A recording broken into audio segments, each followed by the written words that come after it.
بسم اللہ الرحمن الرحیم۔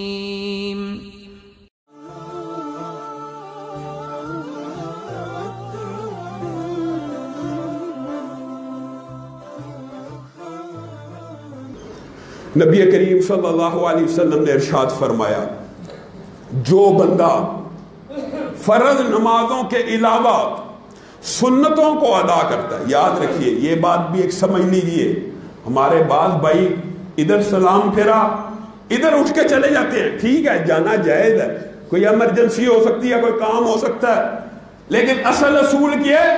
نماز کے بعد اپنی جگہ پہ بیٹھا جائے۔ بندہ اس وقت تک نماز میں ہوتا ہے جب تک اس جگہ پہ بیٹھا رہتا ہے۔ کیوں بیٹھا جائے؟ یہ جو ذکر اذکار مسنون ہے یہ نبی کریم صلی اللہ علیہ وسلم سے ثابت ہے، ان کو کرنا چاہیے۔ ان کو کیوں کرنا چاہیے؟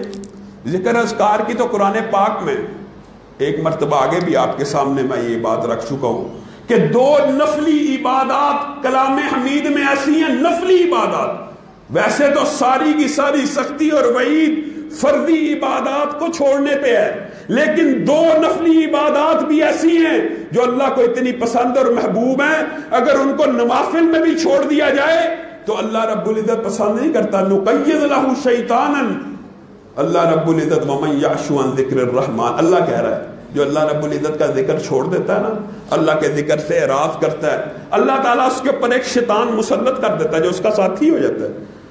جب اللہ کا ذکر نہیں تو بری باتوں کا ذکر کرنے والا موجود ہوگا، ہر وقت اس کو گمراہ کرے گا، ہر وقت بری بات۔ اور اسی طرح دوسری نفلی جو عبادت ہے وہ صدقہ ہے اور انفاق فی سبیل اللہ ہے، کہ نفلی عبادات کے اوپر بھی اللہ تعالیٰ نے پکڑ کی ہے، یہ ایک الگ موضوع ہے تفصیل تک۔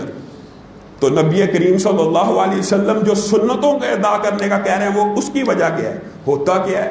انسان نے فرض ادا کیا، لیکن فرائض حقیقت میں اگر دیکھا جائے، اللہ کی قسم اگر انسان پیدا ہونے سے لے کر موت تک اللہ رب العزت کے سامنے سجدے میں پڑا رہے، اللہ کی ربوبیت کا اور بندگی کا حق ادا نہیں کر سکتا، نہیں کر سکتا۔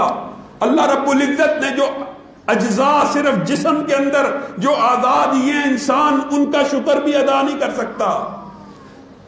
تو یہ جو سنتیں ہوتی ہیں، یہ اذکار ہوتے ہیں، یہ ایک فصیل ہے، یہ ایک حصار ہے، کن کے ارد گرد؟ فرائض کے ارد گرد۔ ہاں اگر فرضوں میں کوئی کوتاہی رہ گئی ہے ان کے ذریعے پوری ہو جاتی ہے، اللہ رب العزت معاف فرما دیتے ہیں۔ سنتوں کا ادا کرنا، نماز کے بعد ذکر اذکار کو کرنا یہ حد ضروری ہے۔ کتنا ضروری ہے اور یہ عمل کتنا آسان ہے؟ صرف ایک حدیث غور کر لیجئے، نبی کریم صلی اللہ علیہ وسلم نے ارشاد فرمایا، جو بندہ پورے دن میں 5 نمازوں کے ساتھ 12 رکعت سنت ادا کرتا، 12 رکعت، الحمدللہ بالعموم ہر مسلمان کا یہ طرز عمل ہے۔ فجر کی 2 سنتیں، ظہر سے پہلے 4، ظہر کے بعد 2، مغرب کے بعد 2، عشاء کے بعد 2، 12 رکعت ہر مسلمان تقریباً یہ رکھتے ادا کرتا ہے۔ اس کا اجر و ثواب لوگوں کی نظروں سے محو ہے۔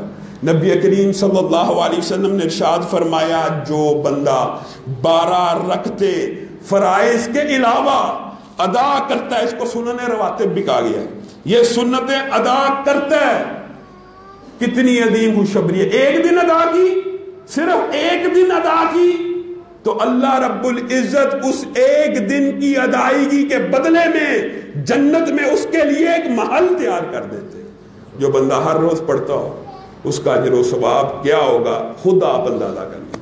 جو بندہ ہر روز پڑھتا ہوگا، ہر روز پڑھتا رہا، ہر روز محل قائم ہوتے رہے، پھر بھی ہم غفلت کریں، پھر بھی ہم اعراض برتیں، فرض پڑھنے بھی آئیں اور سنتوں سے قبل یا چلے جائیں یا گھر میں بھی جا کے ادا نہ کریں۔